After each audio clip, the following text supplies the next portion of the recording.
Alam mo kung bakit masarap magkaroon ng anak? Actually, daming rason eh. Daming rason kung bakit masarap magkaroon ng anak.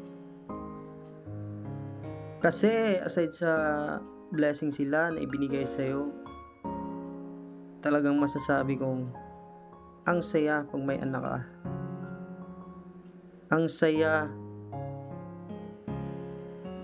pag nag-aalaga ka ng anak.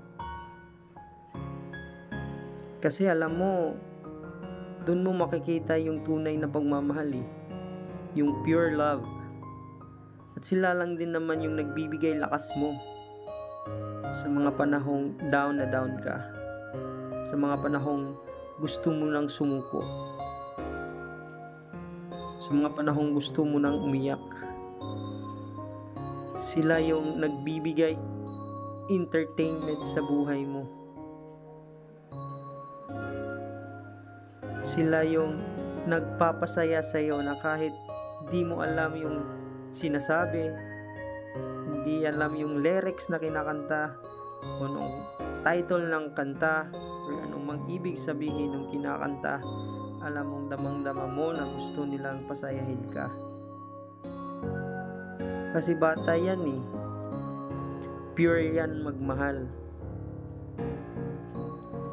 At kahit bata yan, talagang madadama mo ang tunay na pagmamahal. Kaya masasabi kong ang ganda ng buhay pag may anak ka.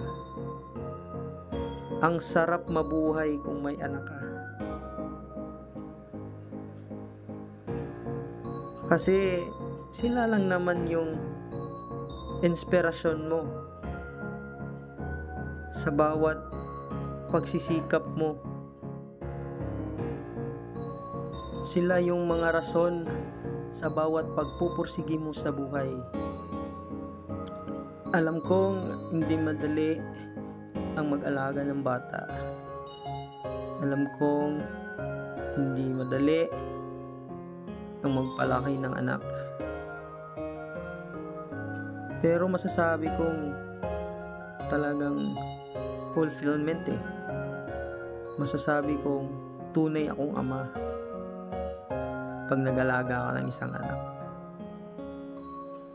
Ang saya eh. Ang saya na binibihisan mo, inaayusan mo ng buhok, talagang di maintindihan yung nararamdaman, yung feeling na may isa kang anak na nagmamahal ng tunay.